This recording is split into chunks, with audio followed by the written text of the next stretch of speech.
I denne videoen vil jeg snakke om stjerneutvikling og dekke kompetansemålet fra læreplan som sier at dere skal kunne beskrive stjerners livssyklus og forklare hvordan grunnstoffer blir bygd opp i stjerner. Det er et par ting som er greit å ha i bakhodet når vi snakker om stjernen, nemlig at det er gravitasjon som forsøker å trekke en stjerne sammen, mens gass- og strålingstrykket, det forsøker å holde den oppe. Så det vil si at dersom strålingstrykket øker, så vokser stjernen. Dersom det avtar, så krymper den.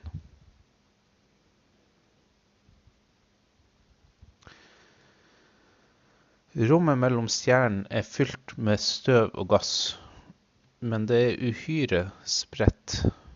Tettheten er mye mindre enn på noe vakuumkammer som finnes på jorda. Noen plasser samles det opp litt mer materie enn andre plasser, og vi kan se strukturer sånn som vi har på bildet her. Vi kaller det her i stjernetåke. Spesifikt er den såkalte ørnetåka. Det er i området sånn som den her at stjerner blir født.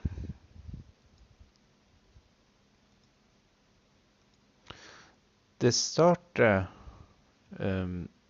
med at et område i den der stjernetåka begynner å trekke seg sammen på grunn av gravitasjon. Og partiklene som trekkes inn i dette området, det får større og større hastighet. Dere husker, ting som faller, de får større hastighet. De her faller inn mot midten. Og som dere forhåpentligvis husker fra termofysikken, så øker temperaturen når partiklene i gassen beveger seg fortere. Etter hvert så øker temperaturen så mye at gassen starter å gløde i det synlige spektret. Og da har vi det vi kaller for en protostjerne. Og det er det som er bildet av på siden her.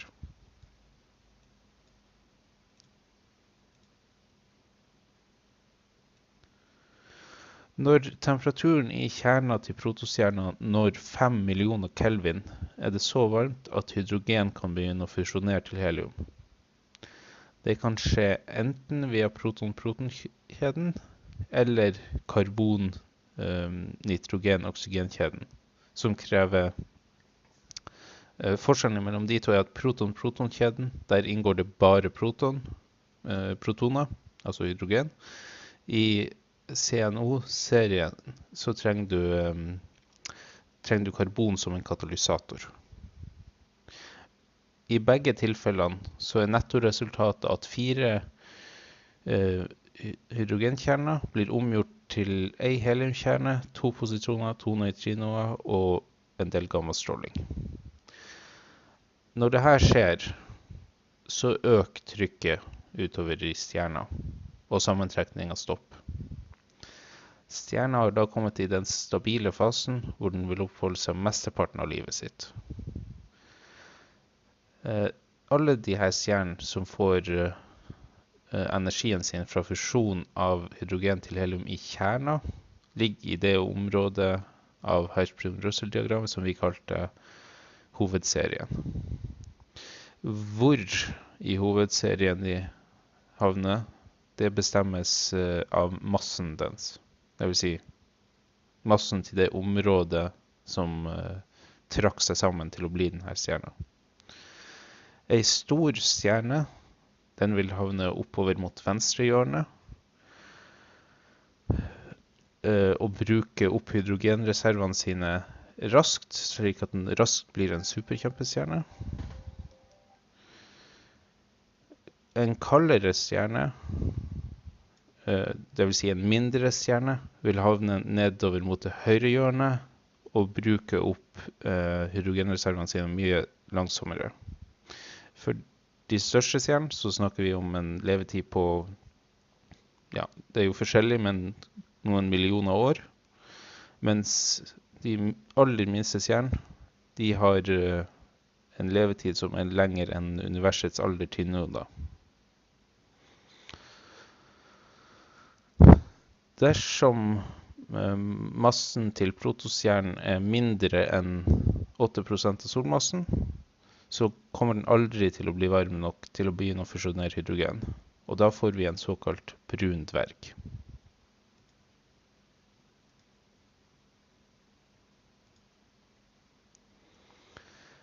Etter å ha vært på hovedserie en stund, har stjernen brukt opp hydrogenreservene sine, det vil si hydrogenet som er i sentrum, og da begynner strålingstrykket utover å avta igjen.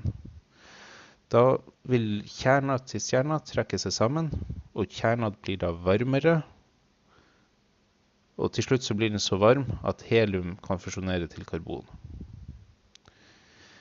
I området utenfor sentrum, hvor det fremdeles er hydrogen, så vil det fremdeles være varmt nok til at det skjer hydrogenfusjon.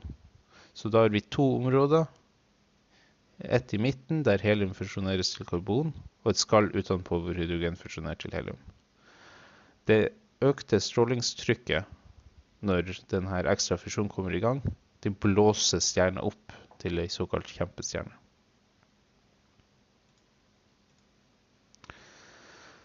Stjerner som hadde en masse opprinnelig på opp til 6 solmasser,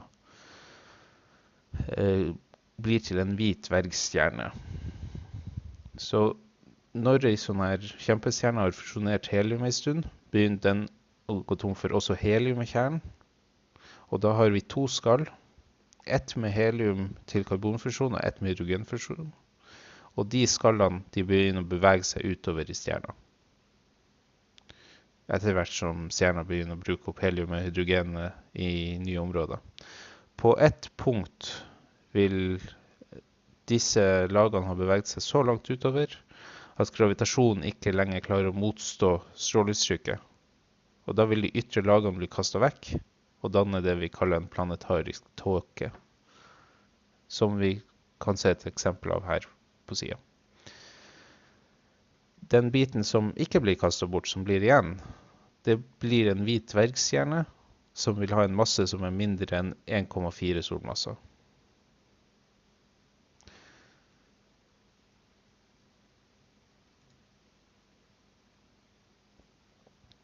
Også stjerner som er tyngre enn 6 solmasser blir kjempestjerner. Forskjellen er at kjerna i en såkalt superkjempestjerne, den blir så varm at den kan begynne å fusjonere karbon til enda tyngre grunnstoffer. Og vi får den samme prosessen som i kjempestjernen, med skall med fusjon av stadig tyngre grunnstoffer som beveger seg utover stjernen. Vi kan kalle slike stjerner for løkstjerner, siden de har så mange lag. Men når kjernen har begynt å fusjonere jern, er det slutt. For å fusjonere jern videre, det vil kreve mer energi enn det som kommer ut av reaksjonen. Da får gravitasjonen overtaket, og kjernen imploderer. I den prosessen så dannes alle grunnstoffene som er tyngre enn jern. Stjerner kan, men må ikke nødvendigvis, bli en supernova når dette skjer, og da sendes en sjokkbølge gjennom stjerna som vil rive den i stykker. Og i den prosessen så sendes det ut enorme mengder gass og stråling, og da kan stjerna midlertidig lyse sterkere enn en hel galakse.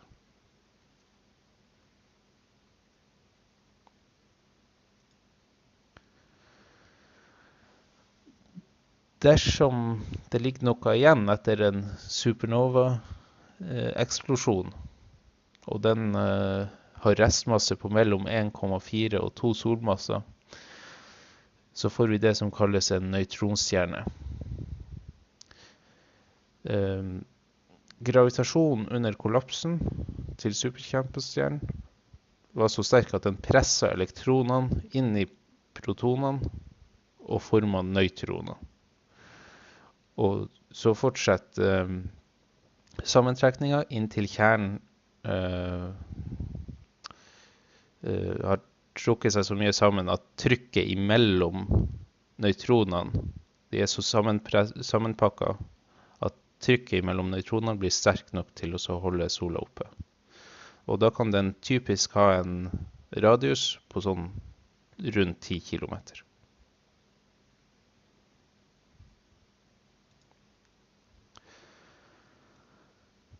Dersom restmassen enda større enn for en nøytronstjerne, blir ikke trykket mellom nøytronene nok til å stoppe stjernen fra å kollapse enda mer.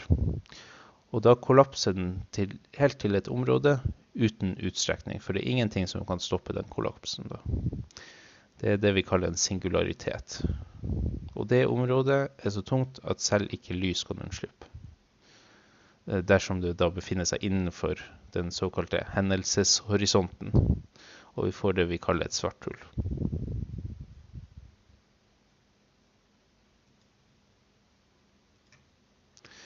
Siden lys ikke kan unnslippe et svart hull, det vanskelig, eller til og med umulig, å observere det direkte, men vi kan observere hvordan det påvirker omgivelsene sine.